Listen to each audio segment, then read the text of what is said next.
देखिए, राज्यसभा का जो इलेक्शन होता है वो पूरे देश के हिसाब से होता है और उसमें कैंडिडेट जो है हमेशा आलाकमान ही तय करता है। जहाँ तक सवाल है कैंडिडेट तय नहीं करने का या वो, तो अभी तो किसी का भी तय नहीं हुआ है। अभी तो आज से मैं समझता हूँ प्रक्रिया शुरू हुई है, 8 तारीख तक नामांकन होने हैं।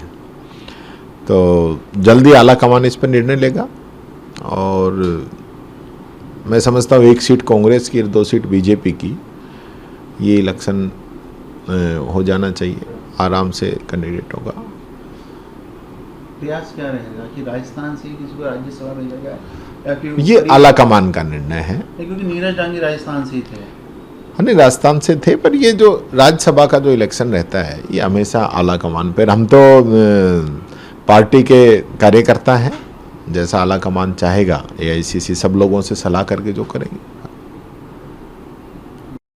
चिंतन शिविर रहा 7 दिन तक लगातार, संगठन के लिहाज से कितना महत्वपूर्ण रहा? कल राहुल गांधी भी आए और उसमें कोई ऐसी महत्वपूर्ण बिंदु हो जिस पर चर्चा हुई हो, कोई निर्णय लिया गया हो, सो आगामी दिनों में आप संगठन के स्तर पर फॉलो करेंगे? देखिए, 10 दिनों का ये जो प्रशिक्षण शिविर था, ये हमारे जो जिला अध्यक्ष बने हैं, संगठन सर्जन अभियान पार्टी ने चलाया और उस अभियान के तहत जो जिला अध्यक्ष चुन के आए, जिनका चयन किया गया पार्टी के द्वारा, नेताओं के द्वारा, उन जिला अध्यक्षों को क्या टास्क देनी है और क्या क्या परेशानियां उनके सामने आती हैं, किस प्रकार से उनको काम करना चाहिए, पार्टी की विचारधारा क्या है, क्योंकि सबसे महत्वपूर्ण है कांग्रेस पार्टी की विचारधारा, जिसने हमेशा से इस देश के हर वर्ग के लिए और विशेष रूप से शोषित और पीड़ित के लिए प्राथमिकता रखी है। साथ ही मजबूती के साथ कैसे इन लोगों से मुकाबला किया जाए, क्योंकि आज मोदी जी जो हैं वो संस्थाओं का दुरुपयोग भी कर रहे हैं। पहले तो ईडी, इनकम टैक्स, सीबीआई का ही कर रहे थे, आजकल तो चुनाव आयोग भी इनके साथ हो गया है।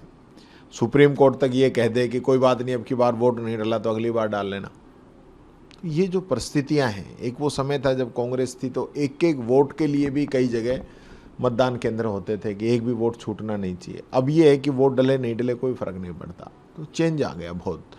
तो इनसे लड़ाई लड़ने के लिए, लोगों की मदद करने के लिए, जिस प्रकार से तानाशाही हो रही है, लोकतंत्र को कमज़ोर किया जा रहा है, संविधान पे लगातार हमले किया जा रहे हैं, तो उसमें कांग्रेस पार्टी किस प्रकार से मजबूती लेके आए।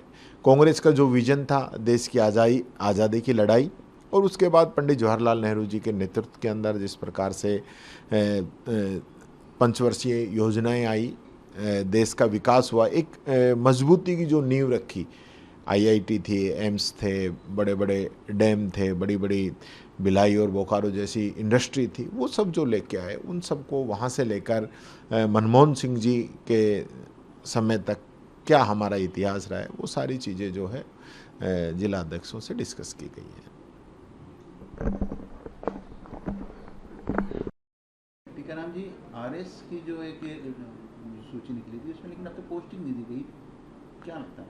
देखिए, हम तो पहले ही कह रहे हैं, सरकार नहीं, ये सर्कस चल रहा है कि 187 लोगों की ट्रांसफ़र लिस्ट निकली, आज 20 दिन हो गए, उसमें से 50-60 लोग जो है रिलीव हो गए और उनको ज्वाइन नहीं कराया जा रहा है। और मौखिक जो है आदेश से, एक टेलीफोनिक आपने कह दिया कि आप ज्वाइन नहीं करेंगे, तो ये तरीका थोड़ी ना होता है। आपको ज्वाइन नहीं कराना, आप उनके ऑर्डर कैंसिल कर दीजिए, दूसरी जगह कर दीजिए, आपको पावर है।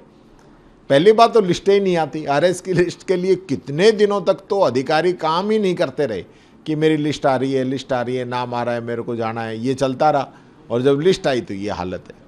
तो सरकार चल रही है या मजाक चल रहा है, ध्यान देना चाहिए। जिस प्रकार कोटपुतली में कल फायरिंग हुई, लोग आज भी धरने पर बैठे हुए, इस तरह देखते हैं। देखिए, पूरे प्रदेश के अंदर हालात बद से बदतर होते जा रहे हैं, कानून का इकबाल ख़त्म हो चुका है। आप देखेंगे तो पिछले कई दिनों में कहीं कोई ट्रैक्टर से कुचल रहा है, कहीं कोई बोलेरो से कुचल रहा है, कहीं कोई स्कॉर्पियो से कुचल रहा है, कहीं अधिकारी कर्मचारियों को कुचला जा रहा है, यहाँ गोली चली है, कोटपुतली के अंदर फायरिंग की गई है। तो ये जो सारा अभी दौसा के अंदर मॉब लिंचिंग की गई, लड़के को पीट पीट के मार दिया गया, तो ये कोई कानून व्यवस्था है क्या? जंगल राज हो गया है राजस्थान कि कोई ध्यान देने वाला नहीं है, कोई व्यक्ति ऐसा नहीं है जो ये देखे कि हो क्या रहा है प्रदेश के अंदर। गृह मंत्रालय का जो पूरा विभाग है मुख्यमंत्री जी के पास है, मुख्यमंत्री जी के पास समय नहीं है क्योंकि उनको दिल्ली में हाजिरी मारनी है। कल भी मोदी जी के साथ फोटो आ रही थी, यानी कितना दिल्ली जाएंगे। मैंने तो पहले ही कहा था कि दिल्ली बना ले मकान, वहीं रहने लग जाएं, वहाँ से ही चला लो आप राजस्थान को। जनता के बीच में नहीं जाना है, दिल्ली जाना है। और इसकी वजह से हालत ये हो रही है, पूरा प्रदेश का जो है कानून व्यवस्था, पूरा सिस्टम जो है कोलैप्स हो चुका है।